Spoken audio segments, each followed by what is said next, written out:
tardes para todos. De verdad, hoy es un día de bendición muy grande. Que pesar los que no van a estar aquí porque hoy es un día de bendición.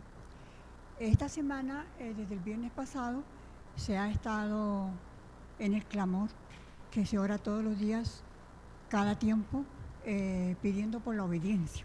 Y la obediencia es lo que vamos a compartir hoy. La obediencia es más que decir, es hacerlo. Porque decimos, hay que ser obediente, hay que hacer esto, hay que hacer lo otro, pero no hacemos. Entonces, más que decir, es de hacer. Y en eso quiero que reflexionemos en esta tarde, en la obediencia. ¿Qué es la obediencia? Es la acción de obedecer, ¿no? Tener la costumbre de obedecer. Muchas veces no tenemos la costumbre. Simplemente a cualquier orden ya estamos diciendo no, sin saber lo que se nos está pidiendo. Es un sometimiento, un temor a Dios y una subordinación. Por eso que se nos dice que debemos ser dóciles. Pero ¿nos cuesta ser dóciles o no? Claro que sí. Y hacer dócil es acatar lo que nos están diciendo y, en otras palabras, hacer caso. Y a veces es muy triste cuando aconsejamos a las personas y nos escuchan con mucha atención, pero hacen totalmente lo contrario a lo que les hemos dicho.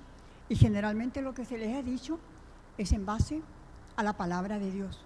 Entonces, queda como difícil, ¿no? La Biblia, no, simplemente para que lo anoten, porque como el tiempo es cortito, la Biblia nos habla tanto de la obediencia como la desobediencia. Para que lo anoten, ustedes que tienen tiempo, yo ya los leí, en Deuteronomio capítulo 27, 28, nos habla de la obediencia y de la desobediencia. Pero ahorita no lo vamos a leer porque es un poquito largo. Y luego sí, más adelante vamos a leer en Romanos, que también se nos habla de la autoridad. Sométase toda persona a la autoridad, porque la autoridad por Dios ha sido puesta, pero eso lo vamos a ver más adelante. La pregunta de hoy es esta: ¿me gusta obedecer? ¿Sí? Yo creo que no. No nos gusta obedecer. ¿Por qué no nos gusta obedecer? Porque somos rebeldes por naturaleza. Nacemos con el pecado, nacemos con la rebelión y no nos gusta obedecer, si somos honestos. Y a veces decimos, sí, yo lo hago, yo voy mañana, yo voy pasado mañana, voy el fin de semana, pero a la final no voy y no lo hago. Desobediencia, al fin de cuentas. Más desobedecemos que obedecemos. Incluso cuando alguien nos habla un poquito alto, inmediatamente le decimos, ¿me baja el tonito? ¿Me baja el tonito? ¿Me hace el favor? Hábleme más despacito. No nos gusta. No nos gusta obedecer y no nos gusta la autoridad. Sin embargo, dice que es un error trágico, y yo coincido con esto, cuando le pedimos a Dios que haga la voluntad de Dios en nuestras vidas. ¿Cuándo hacemos esto?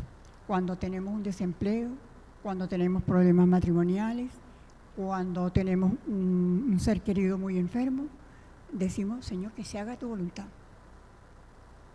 Pero ¿sabe cuál es el detalle? Que cuando Dios hace la voluntad, no nos gusta. No estamos de acuerdo con Dios. Y hay gente incluso que dice, no, yo pedí tal cosa, Dios no me la dio, me dio el empleo, pero el empleo que tengo gano muy poco, tengo problemas matrimoniales, pero no puedo cambiar mi marido, no puedo cambiar mi mujer. Entonces nos disgustamos. Y entre comillas, castigamos a Dios. Esta semana no voy a orar, esta semana no hago devocional, esta semana no voy a la iglesia, porque Dios no me oyó.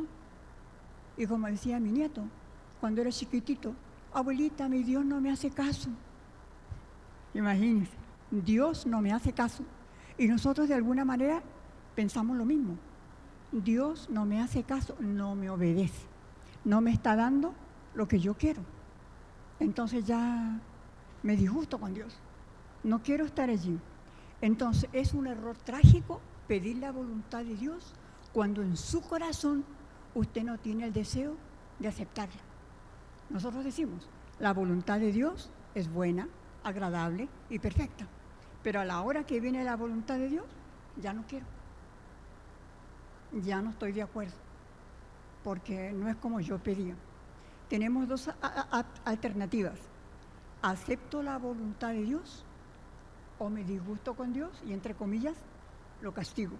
Pero al final me estoy castigando yo misma, porque si alguien necesita a Dios, somos nosotros. Nosotros lo necesitamos más que el aire que respiramos. Y lo curioso es que para Dios somos importantes. Tal vez no en la misma medida que a nosotros nos importa Dios, pero Dios nos encuentra importante y está atento de cada uno de nosotros en su omnipresencia. Entonces, no es bien hecho que digamos que no queremos obedecer. En nuestro mundo actual, las personas valiosas, entre comillas, porque estábamos hablando del mundo, las personas valiosas, entre comillas, tienen buena vida.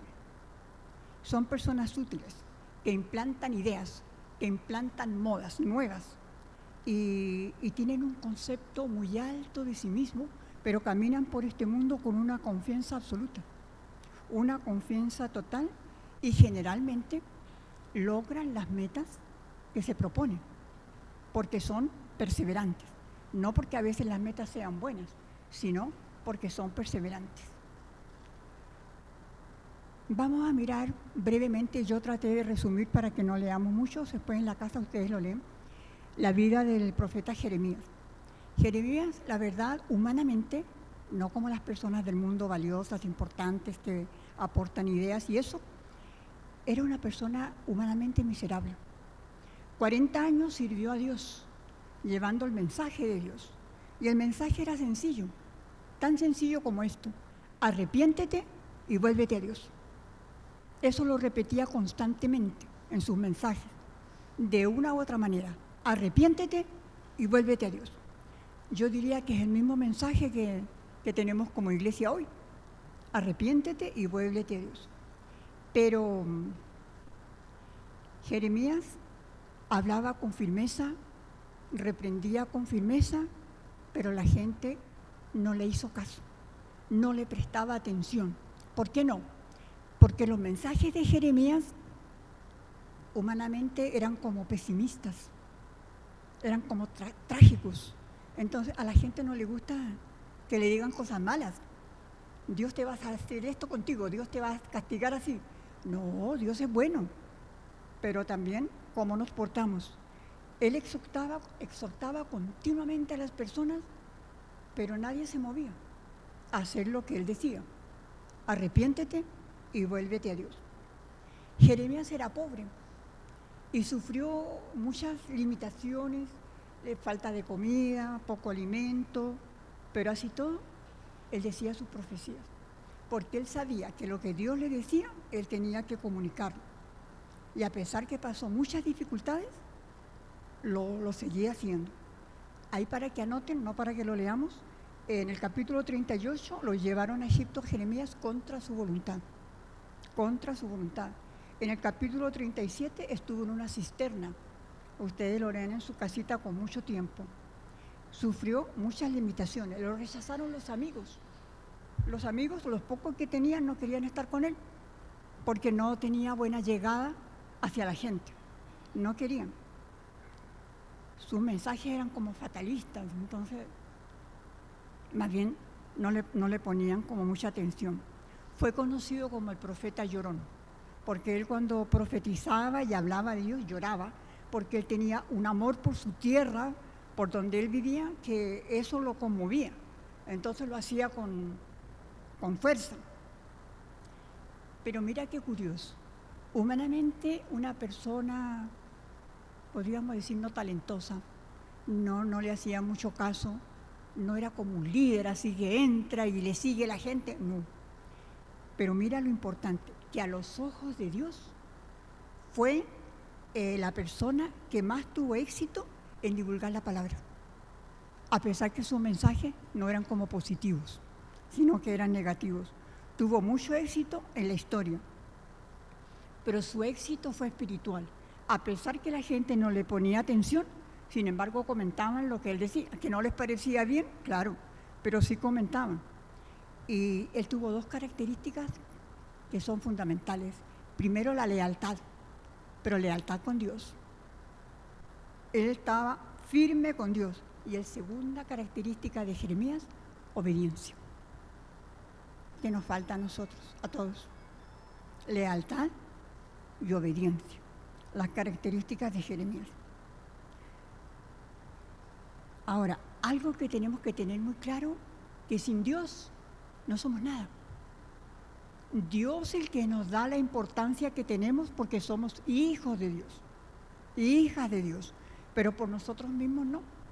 Entonces, ahí está el detalle. Obedecer es una bendición y desobedecer, ¿qué será? Maldición. Tan clarito como lo dice la Biblia. Usted obedece y es bendecido. Desobedece y es maldito. Así de sencillo. Nos parece fuerte el mensaje, pero es así, como dice la palabra de Dios. Vamos a buscar Jeremías 2:19. Si lo tienen por ahí, lo leemos todos. Jeremías 2:19. ¿Sí lo encontró? Le doy tiempito para que lo busque. Jeremías 2:19. Antiguo Testamento. ¿Lo encontró? Todos juntos. 1, 2, 3. Tu maldad te castigará y tus rebeldías te condenarán. Sabe, pues, y ve cuán malo y amargo es el haber dejado a Jehová tu Dios y faltar mi temor en ti, dice el Señor, Jehová de los ejércitos. La Biblia es muy clara. En otras palabras, no debemos alejarnos de Dios. Necesitamos a Dios y esto tiene que estar muy claro en nuestra mente y en nuestro corazón. Por eso que la Biblia nos insta a que sigamos. ¿Cuándo aprendemos la obediencia? Pues supuestamente desde muy niño y en el hogar. En el hogar aprendemos a obedecer. Cuando tenemos unos padres que nos corregían, que nos dicen lo que hay que hacer, lo que no hay que hacer, lo que es correcto y lo que es incorrecto. Muchas veces de pronto nos decían, no te comas las galletas, y salíamos escondidos a comernos las galletas, porque no nos gusta obedecer. Pero la obediencia se aprende en el hogar, por los padres. De pronto a ti no te gusta lo que dicen tus padres, y dicen, no, son anticuados, son retrógrados, son de la antigua generación. Pero mira que las enseñanzas que nos dan los padres no se nos olvidan. Al menos a mí no se me olvidan, porque nos enseñaron cosas buenas, a ser buenas personas, a ser correctas, a ser justas y a depender de Él. Entonces yo pienso que de alguna manera ha sido bueno. Tal vez en el momento no sentíamos lo mismo que estoy diciendo ahora, ¿no? Nos molestábamos, porque no coincidía con lo que nosotros queríamos. Pero Dios es grande y es bueno. Y de alguna manera Dios nos dio los papás que Él quiso, nos gusten o no nos gusten. Él nos colocó esos papás y nos colocó en ese hogar. Entonces tenemos que disfrutarlo al máximo. Algo que me llama mucho la atención es aquí en Colombia. Por ejemplo, aquí en Colombia se acostumbra mucho a bendecir los hijos. En Chile no mucho. Sí lo hacen, pero no es la costumbre. Y estaba leyendo que los judíos, desde que la esposa se embaraza, bendicen el hijo del vientre de la mujer. Y lo bendicen cuando nace y hasta que está viejo, hasta que se muere el padre. Y lo hemos visto también en la Biblia, que los padres bendicen a los hijos, tengan la edad que tengan. Le cuento que a mí me gusta mucho esta costumbre. Y yo de alguna manera hacía, pero de vez en cuando. Pero ya cuando estoy viviendo aquí, la hago siempre. Me encanta la costumbre de bendecir los hijos, porque es una bendición con autoridad. Y Dios nos ha puesto sus hijos, y nosotros somos los padres. Pero generalmente las madres son las que bendicen, ¿se han fijado? Y a veces los padres, pero es importante que ambos los hagan. Y me llama la atención porque es una manera también de agradar a Dios, colocar en las manos de Dios nuestra familia, bendecirlos en todo tiempo. Yo los bendigo a todos, a los que están aquí, a los que trabajan en mi casa, porque me parece una excelente costumbre y yo la he adquirido desde que estoy aquí, en Colombia.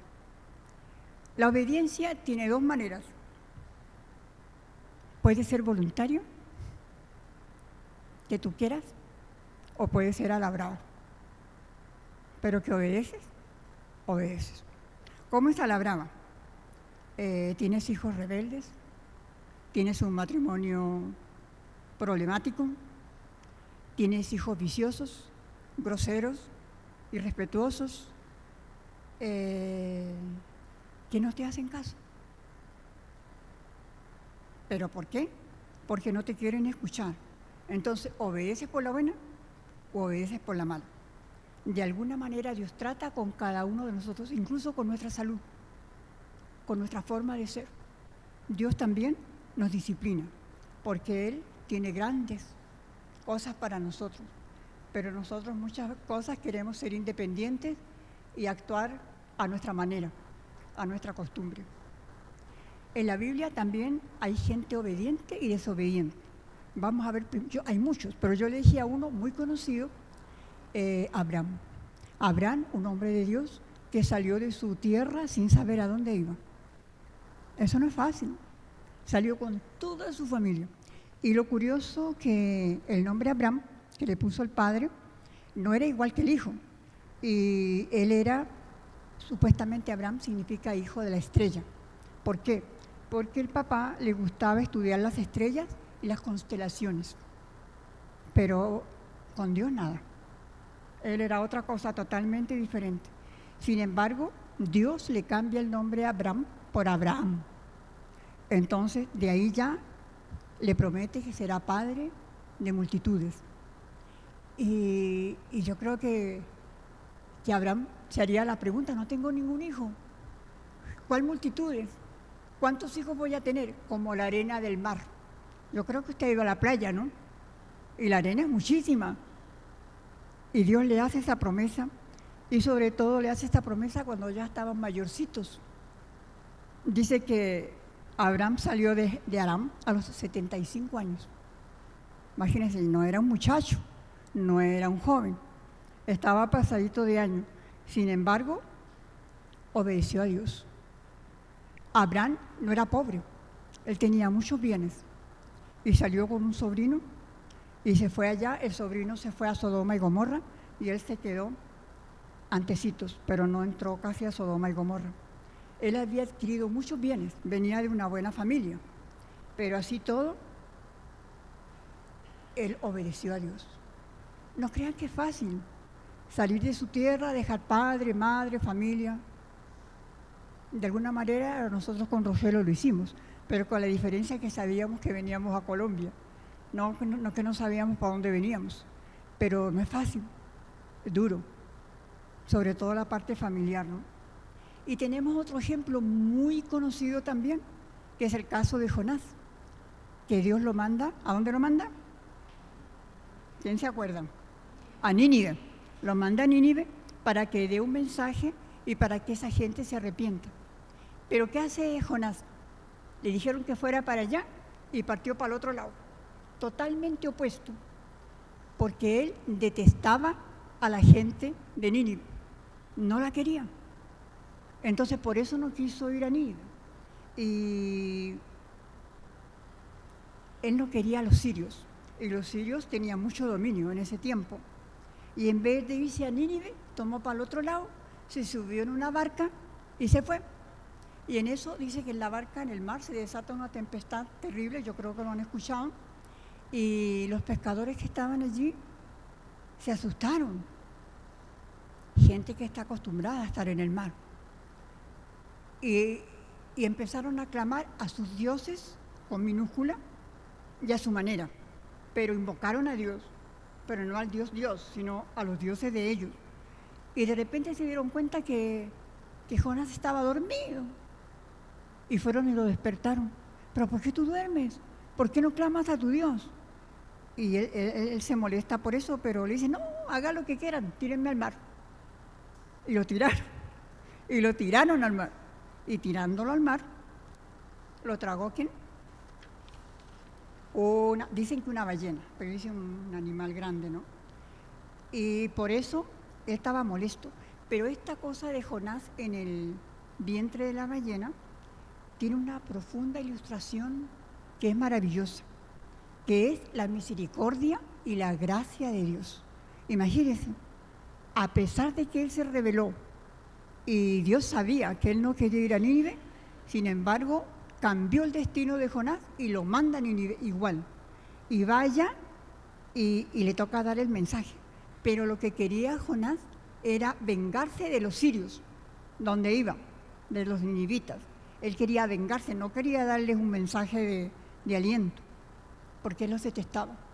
Pero independiente de eso, Dios lo manda allá. ¿Y cuántas veces Dios te ha mandado a hacer lo que no te gusta? Pero eso es la misericordia y la gracia de Dios grandemente. Como nuestro Dios, santo, santo, santo, puro, omnipotente, infinito, omnisciente, amoroso, tierno, y Él está pendiente de ti y de mí. Y vamos a buscar lo que dice Filipenses 2, en el Nuevo Testamento. Filipenses 2.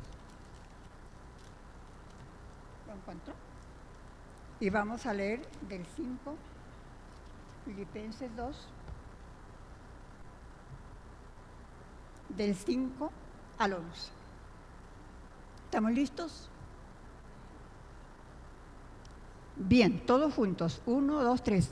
Haya pues en vosotros este sentir que hubo también en Cristo Jesús, el cual, siendo forma de Dios, no estimó el ser igual a Dios como cosa a que aferrarse, sino que se despojó a sí mismo, tomando forma de siervo, hecho semejante a los hombres, y estando en condición de hombres, se humilló a sí mismo, haciéndose obediente hasta la muerte, y muerte de cruz. Por lo cual también Dios lo exaltó hasta lo sumo, y le dio un nombre que es por sobre todo nombre, para que en el nombre de Jesús se doble toda rodilla de los que están en el cielo, en la tierra y debajo de la tierra, y toda lengua confiese que Jesucristo es el Señor, para la gloria de Dios Padre. Aquí tenemos el ejemplo supremo, la obediencia de Jesús. La obediencia de Jesús absoluta, absoluta, total. Es el mejor ejemplo de la obediencia. Creo que nos falta un poquito, ¿no?, para llegar a esa obediencia tan completa. Pero de verdad que necesitamos estar pegaditos de Dios y obedecer. A veces no entendemos lo que Dios quiere que hagamos, pero si usted se va a las Escrituras y le pide al Espíritu Santo que le ayude a entender, seguro que lo va a entender y le va a ir mucho mejor, porque la obediencia trae en sí bendición. Y por último, voy terminando, me estaba alargando un poquito, con Romanos. Lo encontró, Romanos capítulo 13. ¿Lo encontró? Voy concluyendo con Romanos capítulo 13, versículo 1 y versículo 2. Dice: sométase toda persona a las autoridades superiores, porque no hay autoridad sino de parte de Dios, y las que hay por Dios han sido establecidas. De modo que quien se opone a la autoridad, a lo establecido por Dios, resiste, y los que resisten acarrean condenación para sí mismos. Ojalá que lo haya notado, para que lo vuelva a leer en su casa. Romanos capítulo 13, puede leerlo entero, pero versículo 1 y 2. De verdad, que Dios nos ayude a tener una obediencia, sobre todo en la palabra, con lo que Dios quiere que tú y yo hagamos, porque Dios tiene propósitos contigo y conmigo. Y la única manera de salir adelante en cualquier problema que tengamos es ser obedientes.